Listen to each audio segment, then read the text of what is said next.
Welcome to episode 59, The Truth About What We Agree On. Before we get started, I want to ask you to do me a favor and share the show. If you find yourself disagreeing with someone on social media or talking to a friend, share this episode with them and see if you can find some middle ground. Or if specific topics come up like mass shootings, socialism, i.e. free stuff, or cryptocurrencies or religious liberty comes up, please share the topic-specific Truth Quest episode with your friend. If you are listening to this on the Apple Podcast app, please take a moment and scroll down to the podcast page and give it a 5-star rating. Another way you can help grow the show is to throw a small donation my way at the Truth Quest podcast patronage page. See this episode's show notes page at truthquest.podbean.com for that link. The easiest way to stay up to date on the podcast is to subscribe to it on iTunes or Google Play Music. It's also available on Spotify, Stitcher, Podbean.com, and the video version of the podcast is available on YouTube and BitChute.com. And finally, please join the conversation on Facebook at facebook.com/TruthQuestPodcast. This episode is dedicated to everyone who is tired of talking about all the stuff we disagree on. The idea is even counter to the very existence of this podcast, but even I get tired of focusing on areas of disagreement. I have a childhood friend who I would describe as left of center, but he's guided by common sense and logic. He's not an ideologue. He's not a hook, line, and sinker kind of thinker. In other words, he ain't a Kool-Aid drinker. He thinks for himself rather than having others tell him what to think. The biggest difference lies in the general lack of disdain of the big government, as I do, and is for the most part agreeable to the feds providing some level of assistance to the masses. Like most folks of his political persuasion, you won't hear him quoting the Constitution or invoking the 10th Amendment, but neither do members of either political establishment. He does think critically and will discuss issues without name-calling, which is a good thing. Over the almost 4 decades that I've been friends with him, I think it's safe to say that we are usually in the same ballpark on almost any political or public policy issue. Now granted, he may be sitting in the front row behind home plate and I may be 420 feet away in the far reaches of the outfield, but at least we're in the same arena. With that said, I thought it'd be nice to publish an episode that focuses on the things that most of us agree on. It would seem to me that fixing the shit that most of us agree on would be a reasonable strategy for our representatives to employ, and then maybe circle back to the other headbutting issues. I mean, doesn't that just make logical sense? Rather than continuing down the road and beating the crap out of each other rhetorically and thinking ill of our family and friends who have a different political ideology, why not get together on the things we do agree on, rather than letting the government continue to screw all of us decade after decade? There are what I call fringe issues that we agree on but are not allowed to discuss openly because the National Democrats, left-wing advocacy groups, and the media, who have hijacked the language and poisoned the discourse, make it impossible for us to have reasonable discussions. Consider abortion.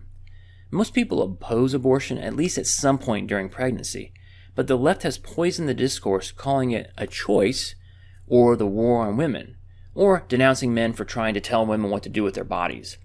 We never get a chance to ask the simple question I posed in episode number 2, what about the baby?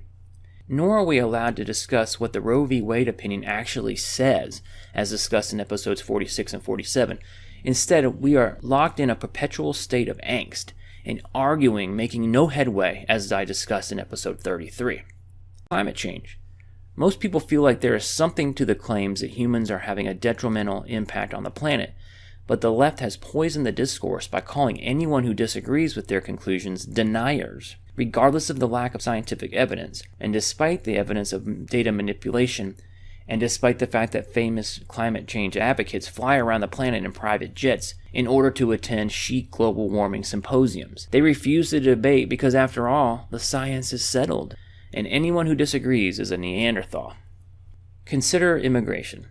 Most people agree that immigration laws should be enforced. That doesn't just go for Americans, but worldwide. Most people believe in enforcing their borders. Most people see the lunacy of open borders, but the left has poisoned the discourse by calling anyone who disagrees with their suicidal ideas of open borders, free healthcare for illegal immigrants, and amnesty, xenophobes and racists. Never mind the fact that Pew Research polls consistently find a wide majority of respondents want fewer or about the same level of immigration, not more. Consider gay marriage. Most people don't care what other people do with their lives. They may believe the behavior is unnatural and against biblical dictates, but so be it. However, the left has poisoned the discourse by calling anyone who opposes such a lifestyle homophobes. We are never allowed to have discussions about civil unions and the legal rights of spouses. Nope, we must change the very definition of marriage. Don't try to tell me that the definition of marriage has changed from one woman to one man to any other combinations. The word has a definition. Blue is blue. A car is a car. An airplane is an airplane. Marriage is marriage. Changing the definition is done purposely to antagonize so-called traditionalists in order to paint them as homophobes.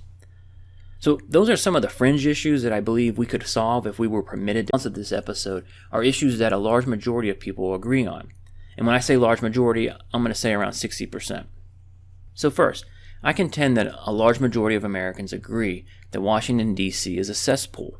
As I conveyed in episode 19, the executive and legislative branches are overreaching, arrogant, waste-ridden, inefficient, unresponsive to their constituents, corrupt, controlled by special interests, obsessed with re-election.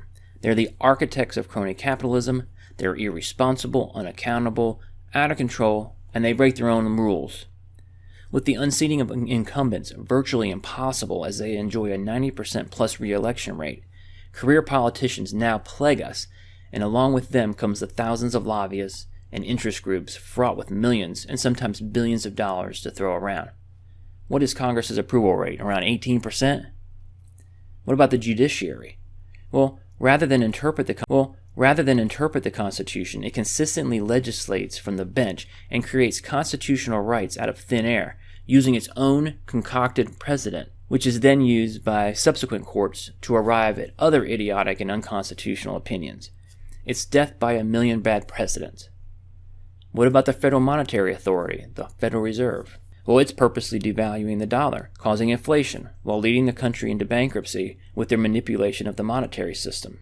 I mean, describing the federal government as dysfunctional is being generous. It is willfully negligent in the exercise of its duties. What's the action item for this particular issue? Unlike my friend, do not trust Washington. Employ healthy skepticism on everything coming from our overlords in D.C. Stop putting so much faith in them. They are willfully destroying our country, all in the name of power, control, and incumbency. What about spending and debt? Now this is a complicated public policy issue. Inherently, people understand that excessive government spending is bad. Pew Research indicates that on the one hand, Americans favor increased spending to a certain extent in areas such as education, veterans benefits, highway infrastructure, Medicare, environmental protection, healthcare, scientific research, Social Security, assistance to the needy, anti-terrorism in the U.S., military defense, assistance to needy in the world, and assistance to the unemployed. Man, that's a long laundry list. On the other hand, less than 20% trust the federal government to do what is right just about always or most of the time. I have a hard time reconciling those two findings, but the takeaway is very simple. Limit the federal government's spending to only those things that are constitutional. Think back to the list I just mentioned. How many of these things are powers enumerated in the Constitution to the federal government? Education? No. Highway infrastructure? Nope. Medicare? Environmental protection? Healthcare? No. Scientific research? Social Security? Assistance to the needy? Assistance to needy in the world and assistance to unemployed? Absolutely not. Whereas a constitutional argument can be made for veterans benefits, anti-terrorism in the U.S., and military defense, but just because it is doesn't mean we approve wasteful and fraudulent spending. What about right-to-try laws? Some of you may not be familiar with these laws, but I'm sure you are all familiar with the Food and Drug Administration and how they are charged with approving pharmaceuticals and medical procedures. You know, in order to protect the stupid masses. Well, not only does the FDA cause delays in the delivery of life-saving drugs and procedures, but they cause the research and development cost to skyrocket, which in turn raises the cost of healthcare, which then gives liberals the opening to bitch about and call for the government-run healthcare system to solve the problem that it's largely created. Sorry, this stuff just makes me crazy. Anyways, these right-to-try laws are laws passed in the individual states that nullify the federal FDA restrictions on certain non-approved drugs and procedures. So the idea is, why can't a terminally ill person try any and all options available? They're terminal.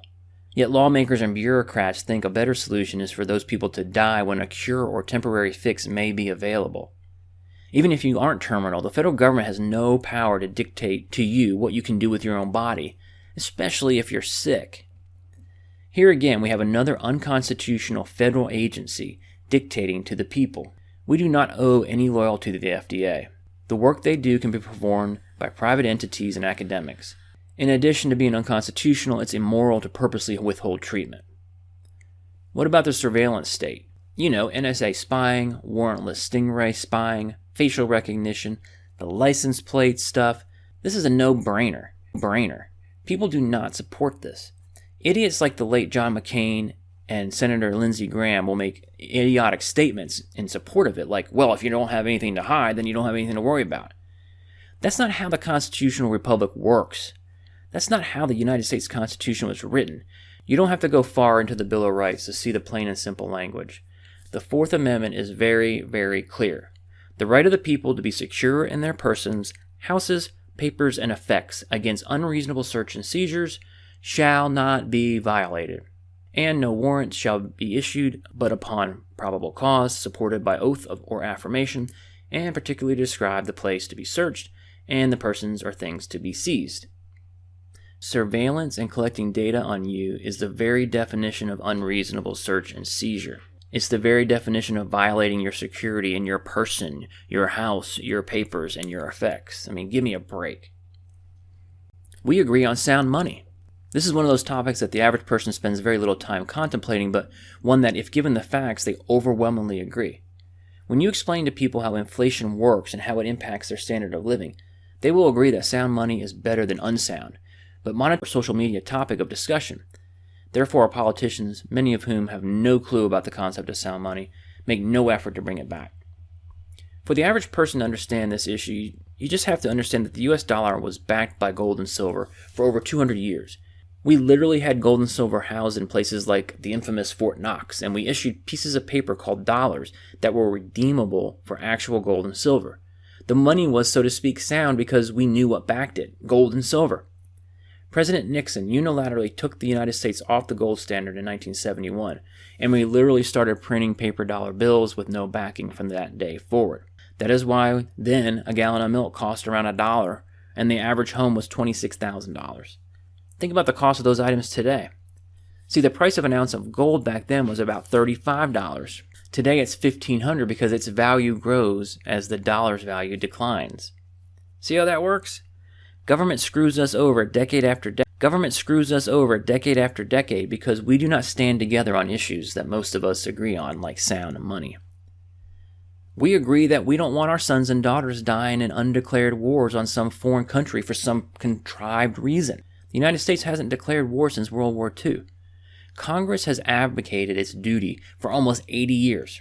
Instead, they allow the president to make the decision where and when to send our young people to fight and die and be maimed. Congressmen never have to face their constituents whose son or daughter is killed in some far-off country for little or no reason. They can slough it off on whoever is sitting in the Oval Office at the time. No more undeclared wars. Congress must vote on our military excursions so they are forced to face their constituents back home, and we can kick the assholes out of office when they become warmongers. We agree on tort reform.